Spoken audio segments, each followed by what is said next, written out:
Before I tell you how I dismantled Marcus's life, I need you to understand one thing. In the bottom drawer of my bedside table, tucked under a stack of ironed handkerchiefs, sits a small, weathered brass compass. It doesn't point north.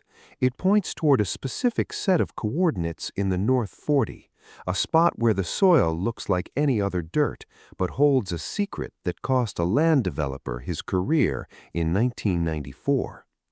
Marcus saw that compass once. He laughed and called it a broken toy. That was his first mistake. He thought I kept it as a memento of a failed career. He didn't realize it was a map to the very hole I was about to dig for him. I'm going to let that sit for a moment. Keep listening. Welcome back to Payback Logs. Grab your snacks, get comfortable, and remember, the people in these stories had every chance to behave themselves. They just chose wrong. Drop a comment and be sure to subscribe. You're going to love it here. I have lived on this land for 42 years. I know the way the wind sounds when it catches the eaves of the barn just before a storm, a low, hollow whistle that tells me to check the latches on the north doors. I know the specific iron-heavy smell of the creek when the spring thaw begins, a scent of ancient mud and cold, rushing water. And I know the sound of a lie before the person telling it even opens their mouth. I was sitting on my porch, the wood grain of the Adirondack chair rough against my palms. It's a chair I built myself out of reclaimed cedar, sturdy and unyielding, much like the man who sits in it. Beside me, on the small side table, sat my morning coffee. Same mug, navy blue ceramic with a chipped handle that I've refused to throw away for a decade. It was exactly 8:10 a.m. I know this because my Casio watch, the same one I wore when I was trekking through the wetlands of the Mississippi Delta for the government, never loses a second. My grandson Leo was in the dirt just off the porch steps. He's 6 years old, and he has a ritual of his own. He calls it the morning inspection. He has these small die-cast tractors, green and yellow, and he lines them up with a precision that I recognize in my own marrow. He doesn't just play, he organizes. He checks the wheels for imaginary mud. He makes sure the rows are perfectly straight, mimicking the way I used to plow the back garden before the joints in my knees decided they'd had enough. "Grandpa, the John Deere has a squeaky axle," Leo said, not looking up from his work. He sounded genuinely concerned, his small brow furrowed in concentration. "We'll get the oil can after breakfast, Leo," I told him. My voice was a low rumble, the kind that doesn't need to be loud to be heard. "We'll do a proper job of it. No sense in half measures." That was when I heard the gravel crunch. It wasn't the low, familiar thrum of my old F-150 or the rattling rumble of the neighbor's delivery truck. It was the high-pitched, expensive whine of a turbocharged engine, a sound that didn't belong in a place where things grow slow and die quiet. A white SUV, the kind with more computer chips than common sense, pulled into the drive. The sunlight caught the chrome wheels, flashing like a warning signal I should have heeded years ago. Marcus, my son-in-law. He stepped out of the vehicle, looking like he'd been vacuum-sealed into a crisp linen shirt. He wore loafers with no socks, a style I'll never understand for a man visiting a farm, and he carried a heavy cardboard cylinder, blueprints. He didn't look at the land. He didn't look at the ancient oaks that stood like sentinels at the edge of the drive. He looked at the acreage the way a butcher looks at a prize steer, calculating the cuts, weighing the profit, seeing only what could be carved away. "Ray," he said, walking up the steps. He didn't wait to be invited. He never did. You're looking like you've been working hard, maybe a bit too hard for a man who's supposed to be enjoying his golden years." I didn't answer right away. I took a slow sip of my coffee. It was still hot enough to bite. I let the silence stretch, the way I used to in deposition rooms when I wanted a witness to start sweating. I'm looking like a man who lives on a farm, Marcus, I said, finally. What brings you out here before the dew is even off the grass? He set the cardboard cylinder down on the table, right next to my coffee. He didn't ask. He just moved my coaster aside to make room. I've been thinking about the North 40, Ray. It's just sitting there. Scrub brush, stagnant water, and that old marsh. It's a liability, but I've been talking to some people, big developers. We're talking signature estates, half-acre lots, luxury builds, a gated entrance right where your old tractor shed is currently rotting. I looked past him, toward the tree line. My eyes aren't what they used to be, but I can spot an anomaly in the landscape from a mile away. About 50 yards out, near the edge of the creek, there was a flash of neon orange, a surveyor's stake. It was driven deep into the soft earth, a jagged piece of plastic ribbon fluttering in the breeze like a taunt. I hadn't authorized a survey. I hadn't even discussed the possibility of selling. Signature estates, I repeated. The words felt oily in my mouth. Think about it, Ray. You're 72. This place is a lot of work. You could be on a beach in Florida or in one of those high-end retirement communities with a golf course by Christmas. No more fixing fences, no more worrying about the roof. We sell the North 40, we develop the rest, and you walk away with enough to make sure Leo never has to worry about a college loan. He patted Leo on the head as he said it. Leo flinched. He didn't like being interrupted during his inspection. He kept his eyes on his tractors, but I saw his small hand grip the John Deere a little tighter. I like the roof, I said quietly, and I like the fences. I built them with my own hands. My wife and I put our lives into this dirt. Marcus laughed, a short, dismissive sound that skipped across the porch. I knew you'd say that. You're stubborn, Ray. It's a generational thing. But the world is moving on. I've already had a preliminary assessment done. The soil is perfect for foundations. The zoning is a bit antiquated, but I've got a friend on the board who says it's a rubber-stamp job to get it flipped to residential high density. He didn't realize what he'd just admitted to me. He thought he was showing off his connections, his modern way of doing business. What he was actually doing was handing me the first piece of a puzzle I'd spent 30 years solving for the federal government. He was admitting to a prearranged zoning fix. I'll tell you what, Marcus, I said, leaning back and letting my hand rest near the blueprints. I'll take a look at your papers, but this land, it doesn't move fast. It has a way of holding on to things. It needs to move fast, Ray. The market is peaking. We wait 6 months, we lose millions. I'll leave these with you. Just try to be realistic, for Leo's sake. He deserves a future that doesn't involve shoveling manure. He walked back to his SUV, his loafers clicking on the wooden steps like a countdown. He didn't look back. He didn't see me pick up my coffee and watch the dust cloud he left behind. I stood up and walked down to the dirt. I knelt next to Leo, the smell of damp earth and cedar filling my lungs. "Is the axle fixed, Grandpa?" he asked, his voice small. "Not yet, Leo," I said. I looked at the orange stake near the creek. It felt like a wound.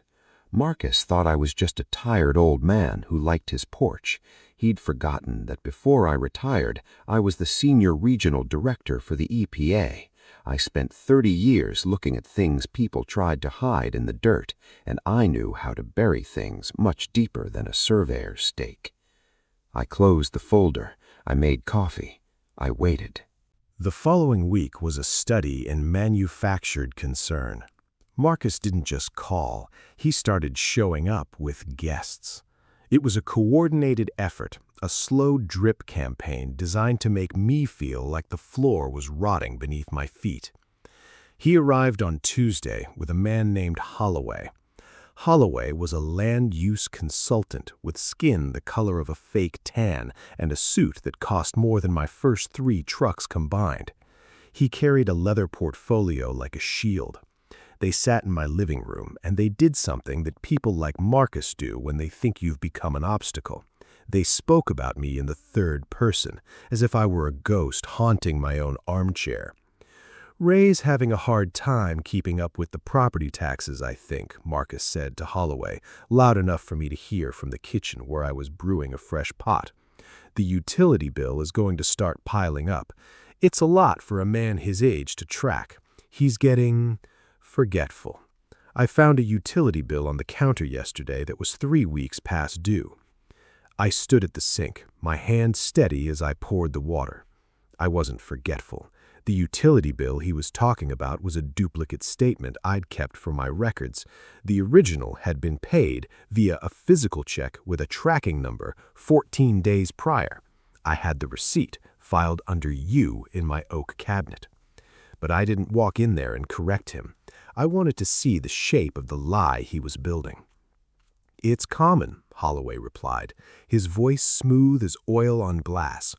"The cognitive load of managing a working farm of this size is significant. It's a mercy, really, to transition them into something more manageable. A luxury condo with 24-hour security and a concierge. It takes the weight off. It allows them to fade out with dignity." Fade out.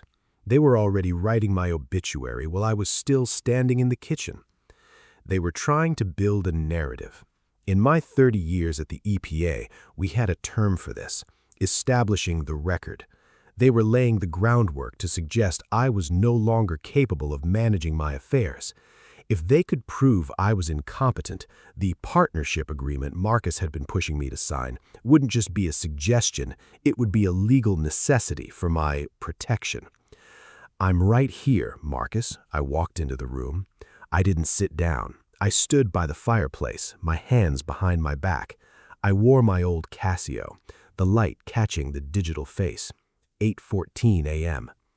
And my memory is just fine. I remember you mentioned a zoning change last week. I don't recall seeing a public notice in the county paper. That's a requirement for a high-density flip, isn't it? Marcus smiled.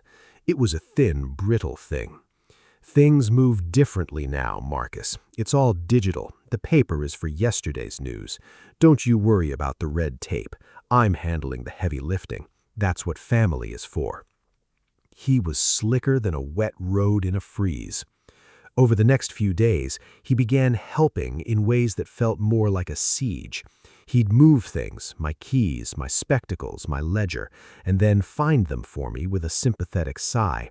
He started talking about the complexity of modern environmental regulations, acting as if the laws I helped draft were a language I couldn't possibly understand. "The EPA has changed, Ray," he told me on Thursday, leaning against my kitchen island. "It's all about carbon credits and mitigation banking now. It's a labyrinth. You'd get lost in the filing requirements alone. Just let me handle the North 40. I've got the experts on speed dial." He was trying to make me doubt my own footing. He wanted me to feel like a relic, a man out of time. He even started reaching for the mail before I could get to the box at the end of the drive. He wanted to intercept the correspondence from the County Planning Commission. He wanted to make sure I didn't see the notice for the public hearing on the rezoning of my own land. "That's very thoughtful of you, Marcus," I said, watching him palm a thick envelope from the bank. "Truly, bless your heart." He didn't catch the edge in that phrase. In my part of the country, "bless your heart" is the kill shot you deliver right before the hammer falls.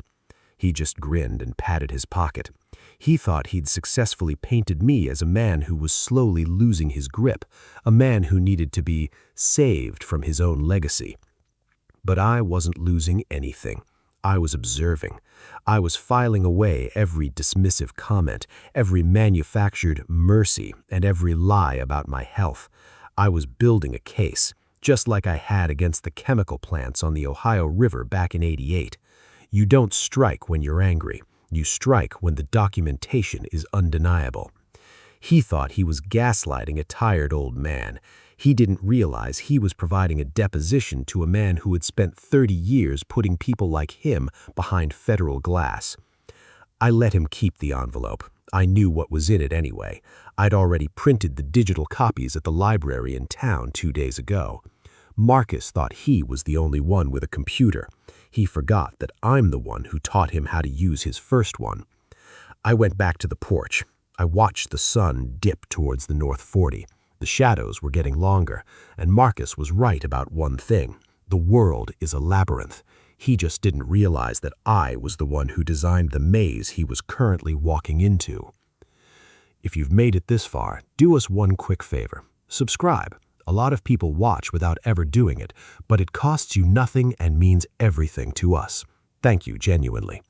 I closed the ledger. I made coffee. I waited.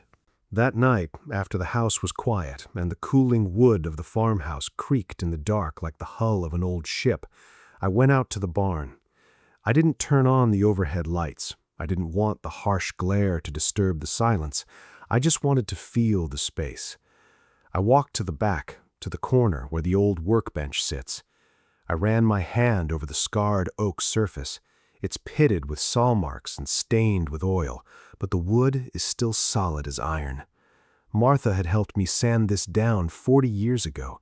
She'd been wearing a yellow bandana, her hair tucked away, humming a tune I couldn't quite name but have never forgotten. She was the one who saw the potential in this land when it was nothing but rocks and weeds. She was the one who drew the plans for the garden, her handwriting precise and elegant in that old ledger she kept. I only say her name once, a soft exhale in the rafters. Martha. I opened the bottom drawer of the workbench. It was heavy, the glides protesting with a metallic groan. Inside, tucked beneath a stack of old burlap sacks, was her blue ledger. I pulled it out. The cover was worn, the edges frayed. I flipped through the pages. Blue ink. Every entry was a record of growth. April 12th, peonies planted by the east fence. May 4th, the creek is high this year. The silt is good for the bottom pasture. June 18th, Ray finished the shed. It'll hold for 50 years. This land wasn't just a portfolio to her. It wasn't unoptimized space. It was a diary of our life together. The North 40 Marcus wanted to pave over. That was where we'd walked every evening for 30 summers. That was where we'd buried the family dog under the old white oak. That was where the vernal pools gathered in the spring, bringing the peepers that Martha loved to listen to while we sat on the porch. Marcus saw square footage and curb appeal. He saw a way to fund a lifestyle he hadn't earned, to buy more gold watches and white SUVs with heated leather seats. He didn't see the woman who had bled for this soil, who had nurtured it until it became a home. He didn't see the sweat equity she had poured into every row of corn and every fence post. I sat on a stool and looked at her last entry. It was dated 2 weeks before she passed. The bog turtles are back in the North Marsh, counted 4 today. They are such patient little things. We must make sure they are always safe here. The memory hit me like a physical weight, a cold pressure in the center of my chest. I remembered Martha sitting by the edge of that marsh, her boots caked in mud, a look of pure, quiet joy on her face. She'd spent years documenting the flora and fauna of this farm. She wasn't an expert by trade. She taught 3rd grade for 30 years. But she was an expert by devotion. She knew every spring-fed pool and every nesting site better than any hired consultant ever could. Marcus wanted to bring in bulldozers. He wanted to bring in clean fill, which in my experience is usually just construction debris and contaminated soil from city sites, and cover it with asphalt. He wanted to destroy the very thing she had spent her life protecting. He wanted to turn her sanctuary into a gated community called Signature Estates, which is just a fancy name for a graveyard for the natural world. I felt a surge of something cold and sharp. It wasn't anger. It was a profound sense of duty. I had been a steward of the environment for the federal government for 30 years. I had fought corporations that had billions of dollars and teams of lawyers who charged by the minute. I had won those fights because I was patient, I was thorough, and I was right. But this was different. This wasn't professional. This was personal. I looked at the blueprints Marcus had left on the porch. I thought about the surveyor's stake. They were an insult to her memory. They were a violation of the trust she had placed in me to keep this place whole. Marcus thought he was fighting a man who was grieving and losing his grip. He didn't understand that grief, when handled correctly, becomes a fuel. It hardens you. It turns your focus into a laser. I remembered the sound of her humming. It was Amazing Grace. She used to hum it when she was working particularly hard, a rhythmic, steady sound that seemed to ground the world. It was her way of telling the land that everything was going to be all right. I closed the ledger. I tucked it back into its hiding place. I didn't need to read it anymore. I knew what I had to do. The North 40 wasn't just dirt. It was a promise. I walked out of the barn and looked up at the stars. The air was crisp, the smell of damp earth and cedar rising from the fields. It was a good smell, a clean smell. It was the smell of a man who still had work to do. Marcus had no idea what he was up against. He was fighting for a commission. I was fighting for Martha. He was armed with a white SUV and a smile. I was armed with 30 years of federal law and a blue ledger. I went back to the house, my boots crunching on the gravel. I checked my watch, 11:45. The house was quiet. I went into my study and turned on the small desk lamp. I pulled out a fresh legal pad. I didn't start a letter. I started an audit. The ghost of the past wasn't there to haunt me. She was there to guide me. I wrote the first line at the top of the page. Subject, project signature, jurisdictional determination. I closed the folder. I made coffee. I waited. I waited until Friday. Marcus had mentioned, with that self-important tilt of his head, that he was taking Holloway and 2 high-net-worth investors to a celebratory lunch in the city. He thought I was spending the day at the Senior Center's Legacy and Memory Workshop. I'd even made a point of sounding a little unsure of the logistics when he'd called to check in. "I think the bus picks us up at 10, Marcus," I'd said, pitch perfect in my feigned hesitation. "Or maybe it's 10:30. I should probably get to the corner early, just in case I've mixed up the Tuesdays." "Good man, Ray," he'd replied, his voice dripping with that patronizing brand of relief. "Get some social time. It's good for the brain to keep active. We'll talk when I get back from the city." As soon as his white SUV cleared the end of the driveway, kicking up a plume of dust that lingered in the stagnant air, I didn't go to the Senior Center. I didn't even go to the bus stop. I walked out to my old F-150, drove 3 miles into town, and sat in the public library's computer lab. I needed a secure connection that wasn't tied to the farm's router, the one that Marcus had helped me set up 6 months ago. I've spent 30 years hunting for the things people try to bury in the fine print. Marcus thought I was a relic because I still use a flip phone for calls, but he forgot that I spent the 90s and early 2000s navigating the internal databases of the federal government. I know where the digital bodies are buried. I started with the environmental assessment Marcus had left on my porch. I didn't just read it, I dissected it. It was a professional-looking document, embossed with the logo of a firm called Greenway Consulting. It stated, quite definitively, that the North 40 was primarily degraded scrubland, with no significant hydrological features and 0 presence of endangered or protected species. It recommended standard grading and fill for residential development. I pulled up the credentials of the lead scientist at Greenway Consulting, a man named Dr. Aris Thorne. I did a deep dive into his history. Within 20 minutes, I found the pattern. Dr. Thorne had been consulted by 5 different developers in the state over the last 3 years. In every single case, he'd found exactly what the developer needed: a clean bill of health for sensitive land. In 3 of those cases, his reports were later challenged by local conservation groups. He wasn't a scientist, he was a hired pen for the destruction of the environment. Then I logged into the Federal Registry using my retired credentials. They're read-only now, but the access is still deep. I pulled up the Clean Water Act jurisdictional maps from my specific coordinates. I overlaid the soil survey data from the USDA and the National Wetlands Inventory. The North 40 wasn't scrubland. It was a classic Category 1 wetland system, fed by an underground aquifer that connected directly to the regional watershed. It was a Waters of the United States, or WOTUS, which meant it fell under federal jurisdiction, not just local zoning. Marcus's report wasn't just a mistake, it was a documented, premeditated lie.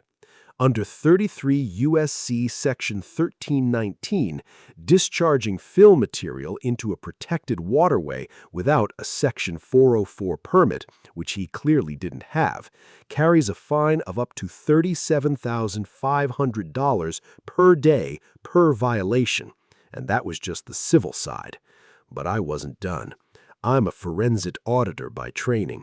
I know that if a man is willing to lie to the federal government about a bog turtle, he's willing to lie to his family about money. I looked into the Signature Estates filing. I found the bank records for the bridge loan Marcus had taken out to fund the initial phases. He'd used the farm as collateral, which I'd expected. But when I dug deeper into the collateral assignment documents, my blood went cold.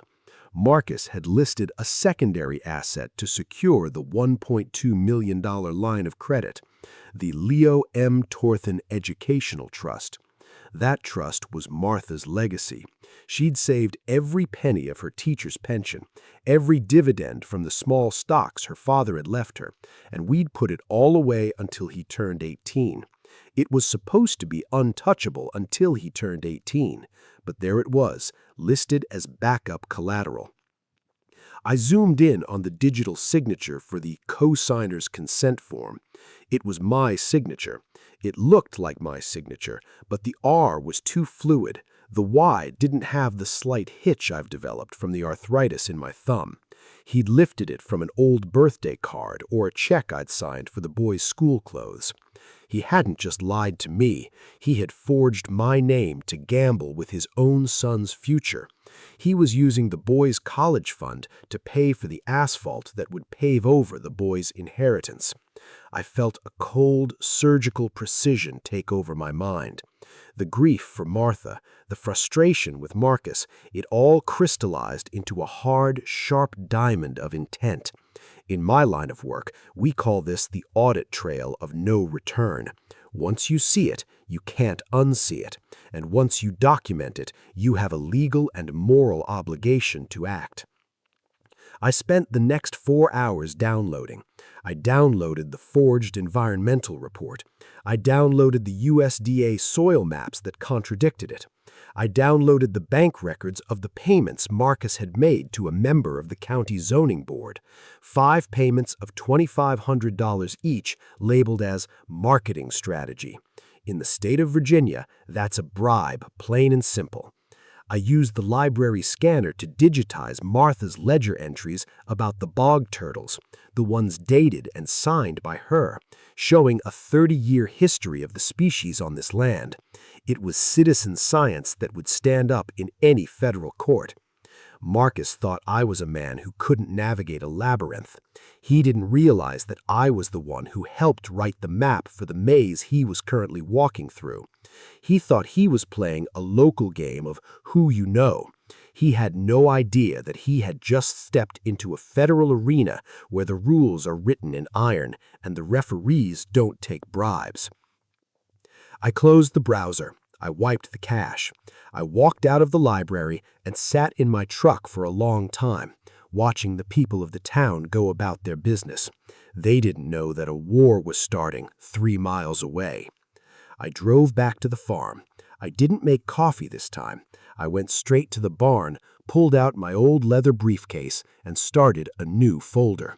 I labeled it Payback Log, Project Signature. The doubt was gone. The forgetfulness Marcus had been trying to project onto me was now my greatest weapon. Let him think I'm fading. Let him think I'm not paying attention. I checked my watch. 4:32 p.m. He'd be back soon, smelling like expensive wine and triumph. I'd be on the porch, looking at the sunset, acting like a man who couldn't remember where he'd put his glasses. He had no idea that I'd just finished the quietest audit of my career. and he had no idea that the results were terminal.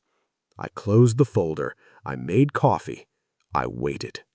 The true weight of what Marcus was doing didn't hit me until Saturday afternoon. I've seen corporate negligence before. Pipelines that leaked into groundwater, factories that skipped out on their filtration systems. But there is a different kind of sickness that comes when the rot is inside your own four walls. I was out by the tractor shed, sitting on a low stool. I was finally getting to that squeaky axle on Leo's toy John Deere. It's a small thing, just a drop of heavy-duty oil and a bit of patience, but to a 6-year-old, a broken wheel is a broken world. I was working the oil into the joint when I heard a sound from inside the shed. It was a sniffle, low, rhythmic, and heavy with the kind of sadness a child shouldn't know yet. I set the toy down and walked into the cool, dim interior of the shed. Leo was sitting on a stack of hay bales in the corner, his head down, his small shoulders shaking. He wasn't crying out loud. He was trying to be silent, the way children do when they think their feelings are a burden to the adults around them. "Leo, what's the matter, son?" I asked, sitting down on the bale next to him. I didn't reach out to grab him. I let him come to me. He looked up, his eyes red and his face streaked with the dust of the barn. "Daddy said we're going to a new house, Grandpa, a fancy one with a view. He said this place is broken and that you're too tired and sick to fix it anymore." I felt a sharp, cold jab in my gut. It was the secondary impact I'd seen in 100 environmental cases, the damage that isn't on the map, the human cost of a bad decision. Did he now? He said, "We can't take my tractors because there's no dirt there, just a balcony." And he said the creek is dangerous and it's going to be filled up with progress. "Grandpa, what's progress? Is it why you're sick?" I looked at my grandson. He was wearing the same style of denim overalls I've worn my whole life. He had the same dirt under his fingernails and the same stubborn light in his eyes that Martha had. He was the anchor of everything we had built. Progress is a word people use when they want to take something beautiful and turn it into something expensive, Leo, I said. My voice was steady, though my heart was hammering against my ribs. And I'm not sick, not by a long shot. Your daddy, he's just confused about what matters. "I don't want a balcony," he whispered, wiping his nose with his sleeve. "I want to see the turtles. Daddy said the turtles are going away soon because the water is unsanitary." That was the moment the floor dropped out. Marcus wasn't just lying to me, he was poisoning the boy's mind. He was telling a child that his home, the only sanctuary he'd ever known, was a hazard. He was trying to make Leo feel like moving away was an act of mercy for a dying grandfather. It was a psychological eviction before the physical one even started. And then there was the money. I went back to the house after I got Leo settled with a glass of milk and his fixed tractor. I pulled up the loan documents I'd downloaded from the library. I looked at the collateral assignment for the Signature Estates bridge loan again. Marcus had used the Leo M. Thornton Educational Trust as a backstop for a $1.2 million line of credit. In the fine print, the interest rate was predatory, 14%, because Marcus's own credit score was in the gutter from a failed crypto mining venture he'd hidden from my daughter. If the development failed, and with the environmental violations I'd documented, it was guaranteed to fail, the bank would seize the trust assets to cover the debt. Marcus was gambling with the money Martha had saved from 30 years of teaching. He was gambling with the money I'd put aside from every federal paycheck. He was gambling with Leo's ability to go to college, to start a life, to have a future beyond this farm. He was using his own son as a human shield for his own greed. In my world, we call this the point of no return. You can forgive a man for being greedy. You can even forgive him for being arrogant. but you do not forgive a man for stealing the future from a child to pay for his own mistakes. I stood at the window and watched Leo out in the dirt. He was pushing that John Deere, his face set in a look of quiet determination. He was 6 years old, and he was already being taught that things he loved could be taken away by progress. My motivation shifted then. Up until that moment, it had been about protecting the land. It had been about Martha's memory and my own dignity. But now it was about protection. It was about the boy. I went to my desk and picked up the phone. I didn't call Marcus. I didn't call my daughter. She was still under his spell, convinced he was a visionary who was going to save the family. I called a man I hadn't spoken to in 5 years, a man named David Miller. He used to be a U.S. attorney in the environmental crime section. Now he was a specialist in federal land use fraud. "David," I said when he answered, "it's Ray Thornton." "Ray, good Lord, man. I thought you were off the grid fishing in that creek of yours." "The creek is under threat, David. I have a situation. It involves a 404 permit fraud, a WOTUS violation, and a forged collateral assignment on a federal educational trust." There was a long, heavy silence on the other end. I could hear David shifting in his chair, the sound of a pen clicking. "Ray, that's a heavy list. Who's the target?" "A man who took me for a mug," I said. "A man who thinks I'm past it. I need you to look at some files. I've already done the audit. I just need you to file the lis pendens and the injunction." "Send them over," David said, his voice dropping into that cold, professional tone I remembered from our days in court. "I've already got my hand on the switch, David. I'll see you soon." I hung up. I felt a strange, terrifying sense of calm.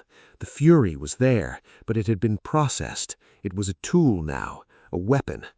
I went back to the porch. Leo was there, his tractor moving smoothly across the boards. No more squeak. "Grandpa?" he asked, looking up. "Yes, Leo? Are the turtles really going away?" I sat down in my chair and looked out at the dark tree line of the North 40.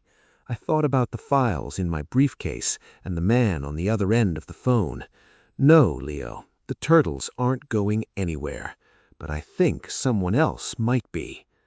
If you've been listening for a while and want stories like this to keep coming, it really helps if you hit that like button and subscribe.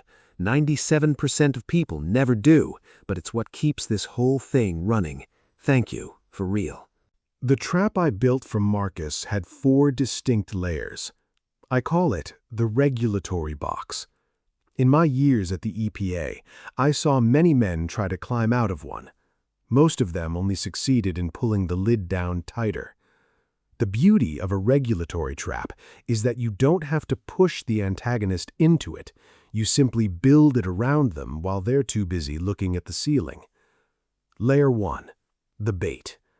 I needed Marcus to commit to a physical, irreversible action that would trigger federal jurisdiction immediately. On Monday morning, I accidentally left a hand-drawn map on the kitchen table, weighted down by my chipped Navy mug. It showed a specific section of the North 40 with a red circle around it and the words, "Potential Rare Mineral Deposit, Do Not Disturb," written in my shaky, forgetful scrawl. I knew Marcus. He didn't see a warning. He saw a secret. He'd think there was something in that dirt, lithium, quartz, or maybe just old silver that made the land 10 times more valuable than the houses he wanted to build. He'd want to dig it up before the official development started, to see if he could pocket the extra profit without the investors knowing. Greed is a powerful blinder. Layer 2. The tip-off. I sent a formal, documented tip to my old regional office. I didn't use my name. I used the citizen complaint portal, but I wrote it with the technical precision of a senior director. I cited the specific GPS coordinates of the surveyor's stakes and the presence of suspected illegal fill material being staged near a jurisdictional wetland. The trap I built from Marcus had 4 distinct layers. I call it the regulatory box. In my years at the EPA, I saw many men try to climb out of one. Most of them only succeeded in pulling the lid down tighter. The beauty of a regulatory trap is that you don't have to push the antagonist into it. You simply build it around them while they're too busy looking at the ceiling. Layer 1. The bait. I needed Marcus to commit to a physical, irreversible action that would trigger federal jurisdiction immediately. On Monday morning, I accidentally left a hand-drawn map on the kitchen table, weighted down by my chipped Navy mug. It showed a specific section of the North 40 with a red circle around it and the words, "Potential Rare Mineral Deposit, Do Not Disturb," written in my shaky, forgetful scrawl. I knew Marcus. He didn't see a warning. He saw a secret. He'd think there was something in that dirt, lithium, quartz, or maybe just old silver that made the land 10 times more valuable than the houses he wanted to build. He'd want to dig it up before the official development started, to see if he could pocket the extra profit without the investors knowing. Greed is a powerful blinder. Layer 2. The tip-off. I sent a formal, documented tip to my old regional office. I didn't use my name. I used the citizen complaint portal, but I wrote it with the technical precision of a senior director. I cited the specific GPS coordinates of the surveyor's stakes and the presence of suspected illegal fill material being staged near a jurisdictional wetland. Under federal law, this triggered a mandatory preliminary site assessment. Once that ticket was opened, it couldn't be closed by a local bribe or a friendly phone call. The machine was in motion. Layer 3. The title freeze. This was the heavy lifting. David Miller filed a lis pendens against the property at 9 a.m. on Wednesday. In plain English, that's a notice of pending litigation.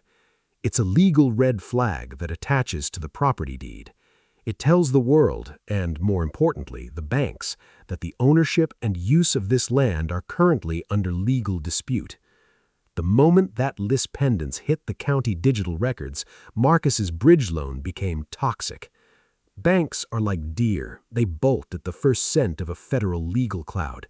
They would immediately freeze his line of credit and call for a reevaluation of collateral. He would find his Signature Estates bank accounts locked before he could even pay the surveyor. Layer 4. The consent. I invited Marcus to a family dinner for Friday night to finally sign the partnership papers. I told him I'd had a change of heart and that I was ready to embrace the future for Leo's sake. I told him to bring his developer partner and anyone else who needed to witness the passing of the torch. I was using his own momentum against him. He was so focused on the finish line that he stopped looking at the ground. He didn't check the county records because he thought I was too dim to even know they existed.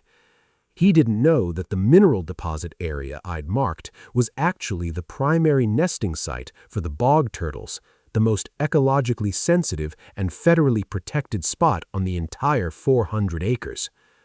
If he so much as touched that dirt with a shovel, he was moving from a civil zoning dispute into the realm of criminal environmental destruction. I spent the day before the dinner winding the grandfather clock in the hallway. It's an oak-cased beauty Martha loved. It requires a steady hand and a rhythmic pull on the weights. Tick, tick, tick. I felt like the clock, steady, unhurried. I wasn't the forgetful old man Marcus saw.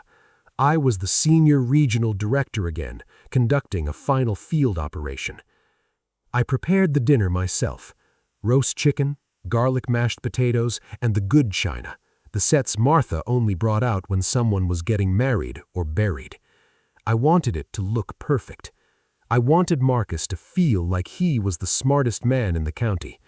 I wanted him to feel the warmth of victory right before the cold reality set in. "You're doing the right thing, Ray," Marcus told me on the phone that morning. He sounded jubilant, almost giddy. "This is going to be the start of a whole new chapter for all of us.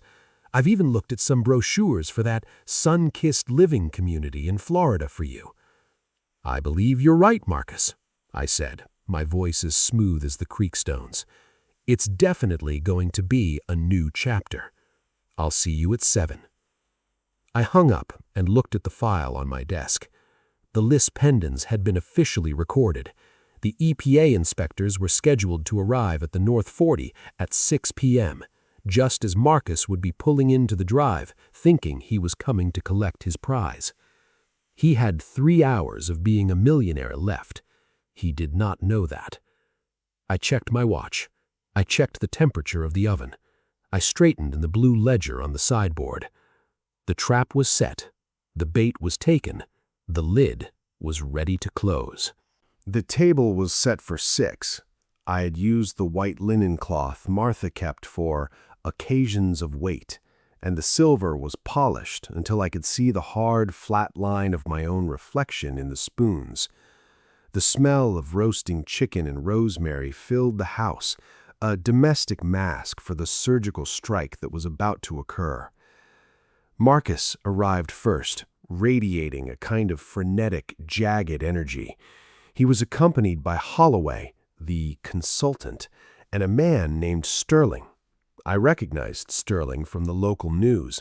He was a prominent member of the county zoning board, the man who had been receiving Marcus's marketing fees. They walked in like they already owned the floorboards, their voices loud and echoing against the quiet of the farmhouse. "Ray, look at this spread," Marcus shouted, clapping me on the shoulder. His hand felt heavy, presumptive. "Doesn't he look sharp, fellas? I told you, my father-in-law is a class act once he sees the vision." "Very distinguished," Holloway said, though his eyes weren't on me. They were darting around the room, looking for the manila folder he expected to see waiting on the sideboard. "Please, sit," I said, my voice low and measured. "The chicken is just coming out. I thought we should have a proper meal before we get down to business. In this house, we don't discuss the future on an empty stomach." We sat. I took the head of the table. Marcus sat to my right, Sterling to my left. Holloway sat next to Marcus, already pulling a gold fountain pen from his breast pocket. "To Martha," Marcus said, raising a glass of wine he'd brought himself, something expensive and loud. "To the woman whose legacy we're about to secure for the next 100 years. I didn't raise my glass. I just looked at him. "To legacy," I said quietly. For the first 20 minutes, I let them talk. I listened to Marcus describe the Signature Estates clubhouse. I listened to Sterling explain how the zoning hurdle was a thing of the past. I listened to Holloway talk about density yields and profit participation. They spoke as if I were a simpleton who happened to be sitting on a gold mine. "So, Ray," Marcus said, leaning in as I cleared the plates. "The papers? I have the final deed transfer and the revised partnership agreement right here. We can sign after the dessert, and I can get these to the bank first thing Monday." "Actually, Marcus," I said, sitting back down and placing my hands flat on the table, "I had a few technical questions about the environmental assessment first, the one from Greenway Consulting." The room went quiet. Marcus chuckled, a dry, nervous sound. "Ray, we've been over this. It's technical boilerplate. You don't want to bore yourself with that. Dr. Thorne is the best in the business. If he says the land is clear, the land is clear." "Is it?" I asked. I reached under my chair and pulled out a manila folder. I laid it on the table, right next to the gravy boat. Because I did a little citizen science of my own this week. I pulled the USDA soil surveys and the National Wetlands inventory maps for the North 40. Holloway's craw cleared, his posture stiffening. "Mr. Thornton, those maps are often updated. Our field study was—" "Your field study was a lie," I said. My voice didn't rise, but it carried the weight of 30 years of federal authority. "I spent 42 years on this land and 30 years as a regional director for the EPA. I know a Category 1 wetland when I'm standing in it, And more importantly, I know when a consultant has been paid to overlook the presence of Glyptemes muhlenbergi. Marcus blinked. The what? The bog turtle, Marcus, I said, a federally protected species. My wife documented them on this land for 30 days. I have her signed ledgers and her photographs. And I have the soil probes I took Wednesday morning showing that your clean fill site is actually a jurisdictional waterway. Marcus's smile didn't just fade, it evaporated. Ray, what are you doing? This is family. You're destroying my career. No, I said. You destroyed your career when you decided to forge my name. I pulled out a second folder. I slid the co-signer's consent form across the table. This is the document you submitted to the bank to leverage Leo's educational trust. My name is on it, but I didn't sign it. My attorney has already had a forensic document examiner look at the digital metadata. You lifted this from a scanned check I gave him for the boy's birthday. Ray, I was going to pay it back, Marcus cried, his voice cracking. The development is a sure thing. Once the houses sell, the trust gets made whole with interest. You gambled with a child's future to pay for your own incompetence, and you used the land Martha loved as the stakes. That's not family, Marcus. That's a parasite. Sarah Jenkins stepped forward, placing a document on the table. Mr. Thornton, we've just completed the field inspection of the North 40. We found your son-in-law's crew had already begun pre-grading work in the nesting zone. We've issued an immediate cease and desist. Under 33 U.S.C. Section 1319, these are criminal violations of the Clean Water Act. She looked at Marcus. We also have a warrant for your business records and your digital communications with Greenway Consulting. We suspect a conspiracy to defraud the federal government. Sterling was sweating now, his collar looking 2 sizes too small. I was told the permits were in order. I was misled. You took the money, Sterling, David Miller said. That makes you a co-conspirator. You'll have plenty of time to explain your misunderstanding to the grand jury. Marcus looked at me, his eyes wide and desperate. He looked like a trapped animal, but I didn't feel pity. I thought about Leo crying in the shed. I thought about Martha's blue ledger. Ray, please, Marcus whispered. If I go to jail, what happens to my wife? What happens to your grandson? You're ruining their lives too. I'm saving them, I said. I've already spoken to my daughter. She's seen the bank records. She's seen the forgery. She's moved out of your house and into a place I've provided. And as for Leo, the trust fund has been recovered. The bank has frozen your personal accounts and filed a suspicious activity report with FinCEN based on the evidence I provided. I stood up. I didn't feel tired anymore. I felt like the man I was when I was 25, standing my ground against a chemical company on the James River. You thought me a mug, Marcus, I said. You thought because I'm 72 and I like to wind my clock on Sundays, I was a target. You thought my expertise had a shelf life, but the law doesn't care how old the man is who cites it. I leaned over the table, my shadow falling over the blueprints he'd brought. I've spent 30 years protecting the water and the earth from people like you. You're not a visionary. You're just another overreacher who moved too fast and left a paper trail a mile wide. I'll fight this, Marcus hissed, a flash of his old arrogance returning. I have lawyers. You can't prove I forged that. Actually, we can, David Miller said. We have the metadata from your home computer. We know exactly when you opened the signature file and when you imported the JPEG of Ray's signature. It's all there, Marcus, neat as you like. The fight seemed to leave Marcus then.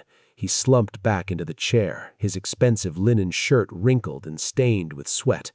Holloway was already whispering to the EPA agents, trying to cut a deal before the handcuffs even came out. Take them out of my house, I said. I have work to do. The EPA agent stepped forward. No one shouted, no one put up a fight. Marcus was led out of the farmhouse, past the porch where he'd tried to gaslight me, and into the dark of the driveway where the blue and red lights of the federal vehicles were already pulsing. Sterling and Holloway followed, their heads down. The house was suddenly very quiet. David Miller stayed behind for a moment. He looked at the roast chicken, then at me.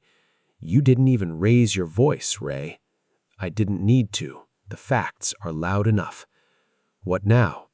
"Now," I said, picking up the navy blue mug, "I finish my coffee, and then I go and tell my grandson that the turtles are going to be just fine." David nodded. "I'll handle the paperwork for the custody hearing.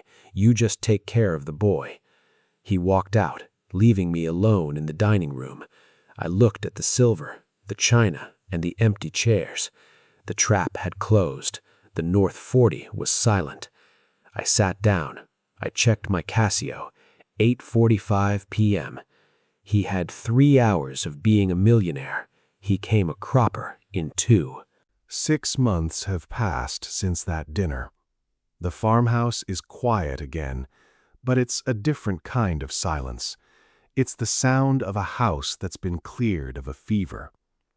The white SUV is gone, sold at a steep discount to help Marcus cover the first round of legal retainers. He didn't go to prison, not yet, but he's currently navigating the suffocating weight of a federal consent decree. Every move he makes, every dollar he spends, and every consultancy he attempts is monitored by a court-appointed monitor. His reputation in the state is a charred ruin.